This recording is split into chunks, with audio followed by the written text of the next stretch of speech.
আহাদের কুকীর্তি ফাঁস। আহাদের না হওয়া চতুর্থ স্ত্রী অরিন আহাদকে উদ্দেশ্য করে বলেছে যে সোজা আঙ্গুলে ঘি না উঠলে আঙ্গুলটা একটু বাঁকা করতেই হয়, তাই না আহাদ? সেই সম্পর্কে আজকে আপনাদের বিস্তারিত জানাবো। আহাদের না হওয়া চতুর্থ স্ত্রী তার ভেরিফাইড পেজে আহাদকে উদ্দেশ্য করে কি বলেছে।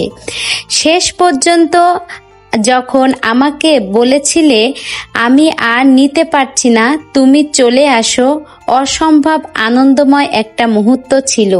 এর জন্যই বলে সোজা আঙ্গুলে ঘি না উঠলে আঙ্গুলটা একটু বাঁকা করতেই হয়। মাঝখানে সবার গালি খাচ্ছি ফাও, এখন তোমার খারাপ লাগে কেন? আমার তো লাগে না।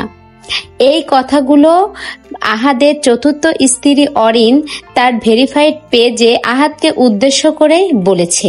আহাদের না হওয়া চতুর্থ স্ত্রী অরিনকে আহাদ বিয়ে করতে যেও বিয়ে করিনি, তার বাড়ি থেকে তাকে ফিরিয়ে দিয়েছে। এই যে চরম অপমান, আর সোশ্যাল মিডিয়ায় মানুষের বিভিন্ন কথা।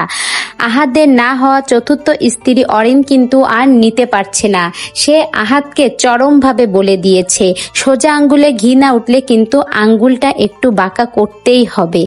তো গাইজ, আহাদের না হওয়া চতুর্থ স্ত্রী তার ভেরিফাইড পেজে যে পোস্ট দিয়েছে সোজা আঙ্গুলে ঘি না উঠলে আঙ্গুলটা কিন্তু একটু বাঁকাতেই হবে, এই পোস্টের মাধ্যমে আপনারা কি বুঝলেন প্লিজ একটু কমেন্ট করে জানাবেন। আর ভিডিওটি ভালো লেগে থাকলে একটা লাইক করে আমার পাশেই থাকবেন।